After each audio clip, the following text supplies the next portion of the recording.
Dios es nuestro refugio y nuestra fuerza. Es un poderoso defensor en el peligro.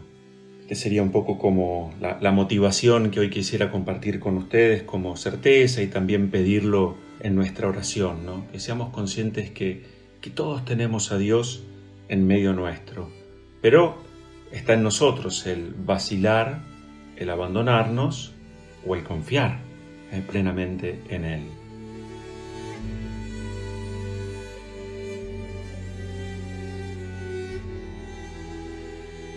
Vamos a pedir en nuestra oración a lo largo de este día martes también retomar esa alegría que no tenemos que perder, dado que sabemos que Dios está con nosotros. Vamos a pedir la gracia de esa mirada que sea capaz de ir a lo profundo de las personas, de las circunstancias que nos toca vivir, dejar de lado toda apariencia, toda mirada superficial. Vamos a pedir a Dios también la gracia de poder mirar la realidad de lo que nos toca vivir hoy, con ojos de fe, y vamos a volver a recuperar también esa misión que tenemos en la vida, que es la de vivir como hijos de la luz. Abramos los ojos, decíamos el domingo. Bueno, se lo pedimos juntos al Señor, en un día en el que las lecturas nos van a hablar de algo muy lindo. Son todas lecturas que nos abren a la esperanza. El profeta Ezequiel toma la voz de Dios en esa imagen de aquella agua que misteriosamente viene del oriente, del occidente, del norte, del sur. Es el agua que recorre el templo y que finalmente desemboca en el mar, saneándolo todo. Y dice en algún punto: al desembocar allí estas aguas, quedará sanado el mar y habrá vida donde quiera que llegue la corriente. A la vera del río crecerán frutales, darán cosecha nueva y sus frutos no se acabarán, porque las riegan aguas que manan del santuario. Este es el deseo de Dios, y por eso, así como lo manifiesta también la lectura del Evangelio en ese texto tan lindo, donde allí en Jerusalén había una suerte de piscina, de pileta, donde solían descender los enfermos, y allí nos dice el Evangelio que había un hombre que hacía 38 años que estaba esperando poder descender a la piscina, pero dada su condición, estaba inmovilizado, paralítico, no lo podía realizar. Jesús lo ve, se acerca y le hace esa pregunta a él, que para nosotros es pregunta que nos hace a cada uno de nosotros hoy: ¿querés curarte? Entonces lo primero que dice este hombre paralítico es: Señor, no tengo a nadie quien me ayude a descender a la piscina. Y Jesús le dice esas palabras que también son dichas para nosotros hoy: levántate, toma tu camilla y camina. Nos dice el Evangelio que el hombre sanó, tomó su camilla y caminó. Bueno, esto es un poco lo que hoy me mueve a la reflexión, que es el tema de la perseverancia, el tema de la paciencia, que además es un tema tan propio para este tiempo: paciencia con la realidad que estamos viviendo, paciencia con aquellos que están a nuestro lado conviviendo, paciencia con uno mismo, porque quien no tiene paciencia y quien no persevera, pensaba, si este hombre hubiera pedido a cualquier otro, no sé, que se lo llevaran del lugar, bueno, no hubiera obtenido la curación. El tema de que este hombre haya estado 38 años esperando es algo muy importante, porque nos habla de una paciente perseverancia. Entonces, bueno, algunas cuestiones que me parecen lindas respecto a la paciencia. Lo primero, lo decíamos hace unos días atrás, la paciencia es el amor que se hace tiempo. Y en esto hay todo un aprendizaje. Es amor, y es amor que espera. O también la paciencia es la ciencia de la paz. Quien está habitado por la paz espera, permanece. En algún sentido, la paciencia es la capacidad que tiene cualquier sujeto para poder tolerar, atravesar y soportar una determinada situación sin experimentar nerviosismo ni perder la calma. Cuando decimos que alguien es paciente, decimos que ese alguien no se altera. Entonces, también la paciencia es una facultad, en algún sentido, que es la facultad de esperar a alguien o algo sin perturbarse durante esa espera. Podríamos decir que también la paciencia es la condición que permite llevar a cabo distintos planes o tareas sin permitir que la ansiedad arruine el objetivo.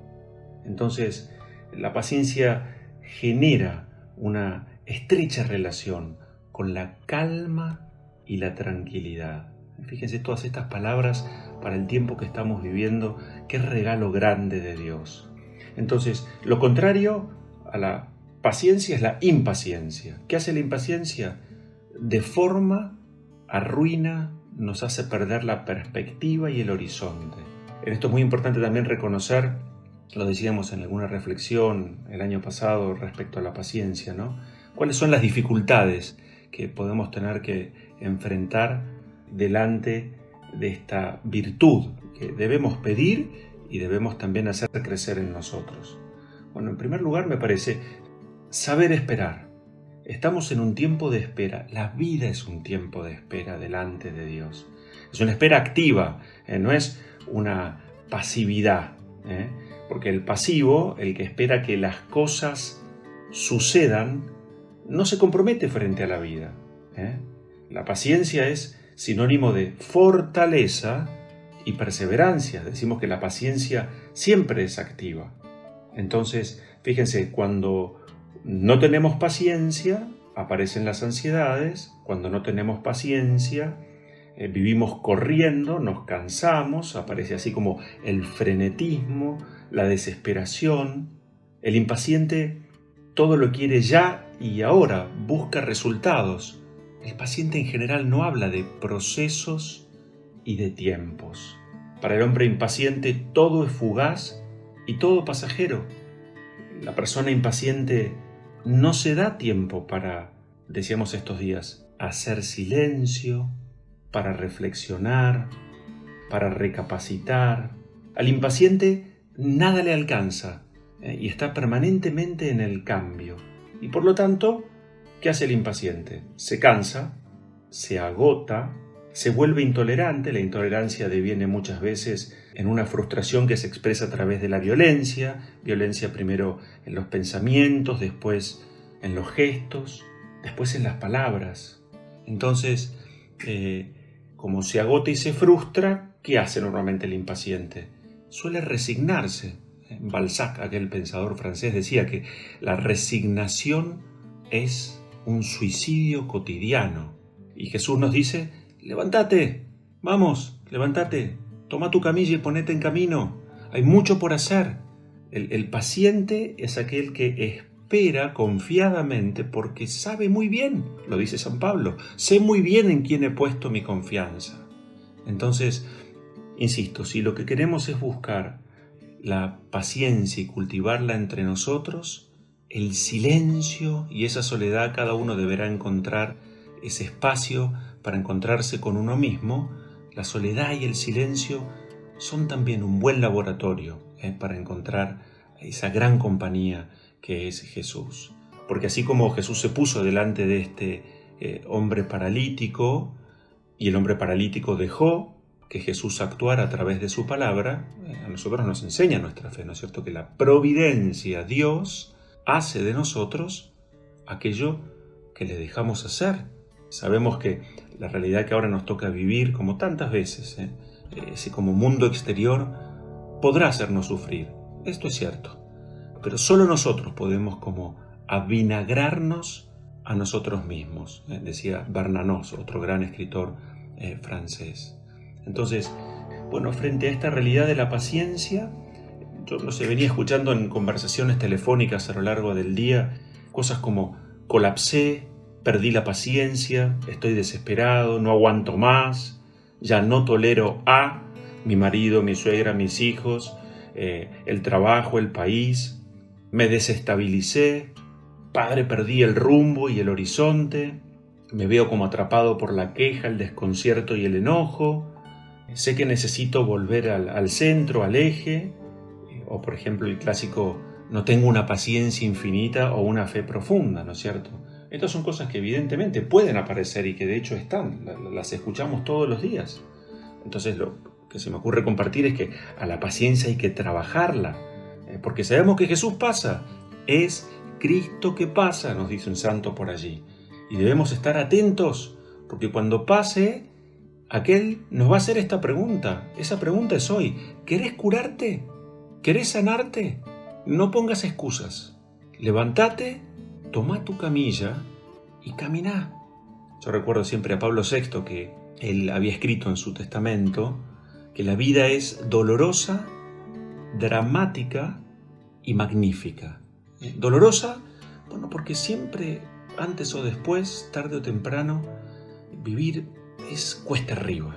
Es dramático porque en el fondo el hombre toma conciencia, que lo decíamos hace unos días, que en cada momento nos estamos extinguiendo o salvando. Digamos, nos jugamos nuestro destino. Pero, ante todo y sobre todo, la vida es algo magnífico. ¿Por qué? Porque uno descubre en algún punto, en algún momento, que todo es don. Y que además es un don de amor. Entonces, por un lado hay que estar abiertos a lo que Dios nos da a través del amor. Y vamos a recordar que, como nos enseñan las Escrituras, que el amor todo lo hace fácil. Que el amor nunca dice basta, sino, ¿qué más? Que el amor verdadero es aquel amor que se hace cargo. Amar, dice San Juan Pablo II, es responsabilizarse por el bien del otro. El amor, a la luz de lo que estamos viendo en el Evangelio del domingo, el amor ve, me ayuda a ver hondamente, por eso no desespero. El amor hace que yo me pueda descentrar, salir de mí para encontrarme con el otro que necesita ayuda. El amor entonces es aquel que se detiene, como también nos enseña la Sagrada Escritura. Estamos en esta vida para conocer la voluntad de Dios, amar esa voluntad de Dios y llenar el día de gestos de amor. Lo decía la Madre Teresa, pequeños gestos, pero con gran amor. Ese es nuestro oficio, el consolar. Y consolamos también cuando somos capaces de mostrar que somos capaces de esperar con fe. Entonces, vamos a recordar que la paciencia también no solamente es la habilidad de esperar, sino también la habilidad de mantener una buena actitud mientras esperamos, ¿no es cierto? La paz es un arte, la paciencia es un arte que se aprende con el tiempo. Y uno podría decir que la paciencia no es algo que esté de moda. Por lo tanto, tenemos que empezar a ejercitarla y a vivirla en nuestras propias casas. La paciencia es un aprendizaje. Para educar en la paciencia hay que tener paciencia. Algunas claves entonces para poder crecer en esta virtud las comparto con ustedes. En primer lugar, aquello que es bien propio nuestro, rogar por esta gracia. Como dice la Sagrada Escritura, por su perseverancia salvarán sus vidas. En segundo lugar, confiar en que Dios sabe más. En tercer lugar, en la familia, entre amigos, allí hoy como estamos en ese pequeño ambiente en el que vivimos. Paciencia, decíamos, con todos aquellos que están a nuestro alrededor, pero fundamentalmente paciencia con uno mismo, esta es la mejor escuela para poder desarrollar esta virtud. La regla de oro, cuando alguien nos esté probando en esta virtud, hacer a los demás lo que quisiéramos que ellos hicieran con nosotros. Contemplar también y meditar el camino de la cruz, el camino de Jesús, en su pasión, en su entrega. Ser pacientes con Dios. Confiar en el reloj del tiempo de Dios. Nos decía San Alberto Hurtado. Confiar en el reloj del tiempo de Dios. Y tener esperanza. La esperanza está relacionada con la confianza de Dios amorosa y providencial. Yo estaré con ustedes todos los días hasta el fin del mundo. Desear en grande, hacer crecer en este tiempo el deseo de lo definitivo. Hay tanto para aprender, tantas cosas lindas para mejorar, para dejar atrás. aprender de la paciencia de los santos. Hoy día que circulan tantas películas lindas de vidas de santos por internet, bueno, darnos ese tiempo, ¿no es cierto? La paciencia de los santos. Leer, por ejemplo, el libro de Job, que nos habla que es el santo de la paciencia por excelencia, ¿no? Por decirlo de alguna manera. La paciencia también está relacionada con la fortaleza y con la serenidad. San Agustín nos decía que la paciencia es la virtud por la que soportamos con ánimo sereno los males. Una virtud que se adquiere en base a humildad, confianza en Dios, docilidad y oración. Fíjense, a veces, ¿por qué no somos pacientes? ¿O por qué nos ganan las ansiedades? Porque nos falta esto: humildad, confianza en Dios y docilidad. Decía San Francisco de Sales, es necesario tener paciencia con todo el mundo, pero en primer lugar, con uno mismo. La caridad es madre de la paciencia. Caritas patiens est. La caridad está llena de paciencia, podríamos decir. Entonces, son tiempos para pedir la calma y la confianza del sembrador. Como decía Juliana de Norwich, todo terminará bien, porque para un cristiano el bien es el cielo, es la presencia de Dios. Todo terminará bien, pase lo que pase. Así que pedir la gracia de la perseverancia, de no desesperar. Pensaba finalmente, y lo comparto en 2 minutos, una vez cuentan que Renoir, ese pintor impresionista francés que padeció artritis reumatoide durante la segunda mitad de su vida, sin embargo nunca dejó de pintar. Y es más, una de sus pinturas más famosas la terminó 14 años después de sufrir aquel primer ataque en su enfermedad. Nos cuenta la historia que él tenía un amigo, otro gran pintor francés, Henri Matisse, que lo iba a visitar a diario, especialmente cuando ya no podía salir de la casa. Nos cuentan que Matisse, un día así como cansado de verlo lentamente atar un pincel a sus dedos para apenas mover ese pincel y pintar, le dijo, bueno, pero ¿por qué continúas haciendo esto si para vos pintar es casi un martirio? Y Renoir respondió, el dolor pasa, la belleza permanece. Entonces, ¿qué es lo que a mí me invita a perseverar? Como este hombre allí, sin desesperar. No es porque no puedo hacer otra cosa, es porque sé que Jesús sale a mi encuentro y Cristo pasa y me visita y nos visita en este tiempo, hoy, en el encierro que tengamos, en la realidad que estemos viviendo. ¿Por qué? Porque esto es lo propio de Dios, como Jesús. Porque a mí también me ve en mis parálisis y me quiere curar. Pero aquí está, levántate. Eso se lo dice Jesús. Si vos no te levantás, si vos no tomás tu camilla y te pones en camino, seguramente será poco lo que yo pueda hacer. Lo decíamos ayer, Jesús no puede curar a quien no admite su propia ceguera. Pues bien, entonces que en este día crezcamos en una mirada llena de esperanza, esperanza que se apoya en la paciencia, en ese amor que se hace tiempo, que esa paciencia se manifieste en la perseverancia. Aquí estoy, Señor, para hacer tu voluntad. Y yo sé que eres mi refugio y que mi fortaleza. Por eso, como comenzamos esta meditación, nos unimos al salmista diciendo, teniendo a Dios en medio, no vacilo. Recibamos hoy la bendición de Dios, aquel que es todopoderoso, nos conoce, nos quiere, nos cuida y nos protege, el que es Padre, Hijo y Espíritu Santo. Amén.